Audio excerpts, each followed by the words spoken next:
Hello everyone and welcome to our series about various frauds and scams happening all around the world. Now, do you think you are immune to fraud? Absolutely not. In reality, anybody can fall victim to it. Frauds come in all shapes and sizes, and I will help you learn how to identify them and report them to the proper authorities. Now, what is a scam?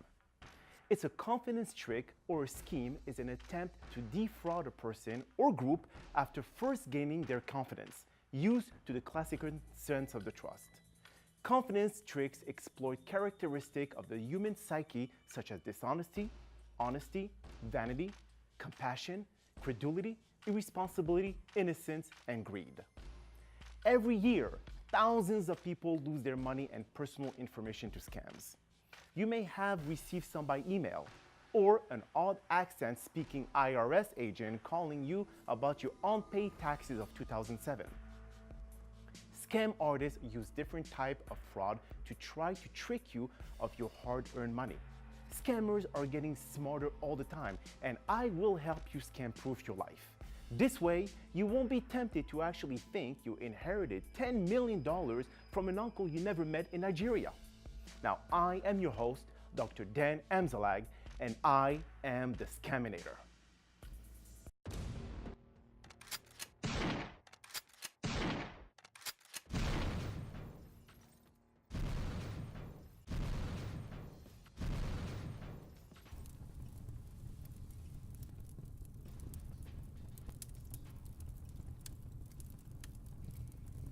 In today's episode, I will cover jury duty phone scams.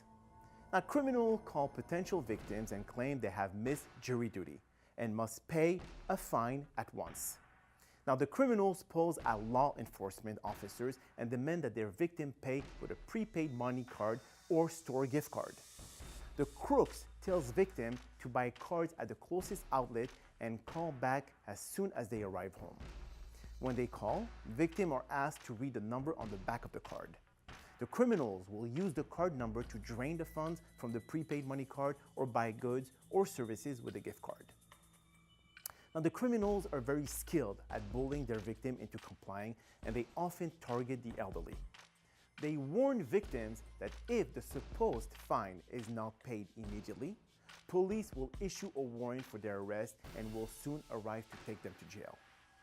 And, as noted, scammers are now using the name of real law enforcement officers. In smaller communities, victims may recognize the name used by the scammer as that they are a local police officer. Or, before calling back with a card number, victims might do an online search for the officer's name. Search results will display the name given by the scammer on the staff page of a local police department. Pretty smart. Now, this extra evidence may be enough to convince victims that a scam call is legitimate. If you do receive such a call, tell the person you will call back and hang up. Then call your local police department, but don't use the number supplied by the scammer.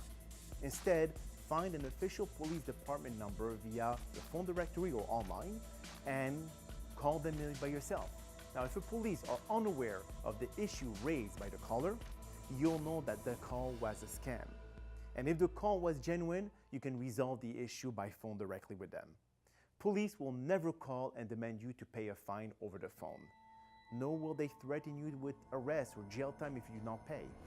And government departments will never ask you to pay a fee using a prepaid debit card or store gift.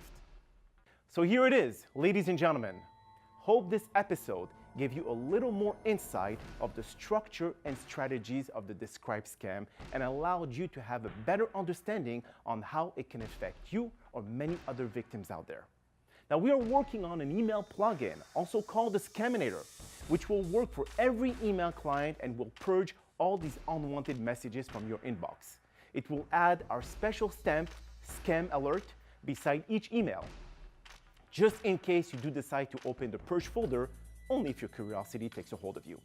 Now, in the meantime, if you do come across new scams using different techniques to lure you into as the next victim, do not hesitate to contact us by email listed below, explaining their techniques and incentive given to you to get you to respond to their scam and ultimately send your hard-earned money.